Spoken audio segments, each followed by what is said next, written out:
هی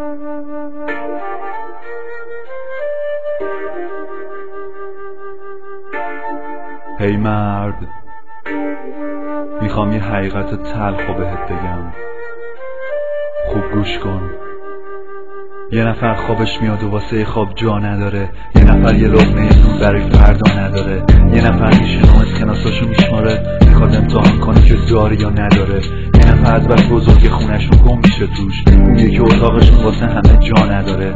بابا میخواد واسه دخترش عروسک بخره، انتخابم میکنه ولی پولشو نداره. یکی دفترش پر از نقاشی و خط خطیه، اون یکی مداد برای آب و بابا نداره. یکی ویلای کنار دریاشون قصره، ولی اون یکی حتی تو فکرش آب دریا نداره.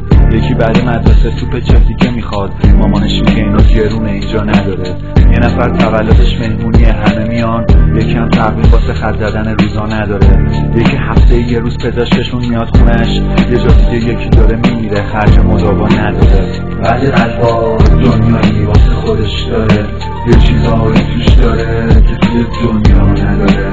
همیشه تو دنیا کلی فرق بین آدما، یه قانون شده و دیروز و حالا نداره. یه نفر میارزه امضاش به 1000 عالم، اما یکی بعد عمری رنج و زحمت امضا نداره. تو کلاس صحبت چیزی میشه که همه دارن، یکی میپرسه آخه چرا بابای ما نداره. یکی دوست داره که کارتون ببینه اما کجا، یکی هم اینقدر دیده که میل تماشا نداره. یکی از واحدای بالای برجشون میگه، یکی حتی خونشون اتاق بالا نداره. یکی پول نداره تا 2 روز به شهرشون بره، یکی هم طاقت واسه صدور ویزا نداره. یکی جای خاله بازی کلاس شنا میره، اما اون یکی چیزی واسه نقاشی کردن نداره.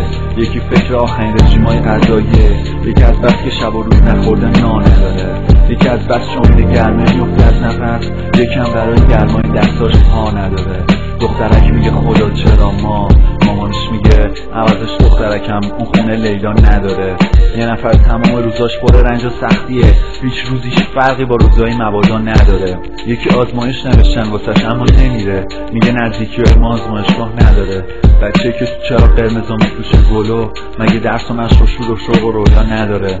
یه نفر تمام روزا و شباش طولانیه، پس دیگه نیازی به شبای یلدا نداره. یاد اون حقیقت کلاس اول افتادم، دارا خیلی چیزا داره ولی سارا نداره. خدا به هر کسی هر چیزی دلش میخواد بده، همه چی دست اونه، ربطی به امزیپر و رپش نداره. آدما از یه جا اومدن همه میرن یه جا، اونجا فرقی بین فقیر و دارا نداره. کاش یه روزی بشه که دیگه نشه جمله ساخت، با نمیشه، با نمیخوام، با نشد، با نداره.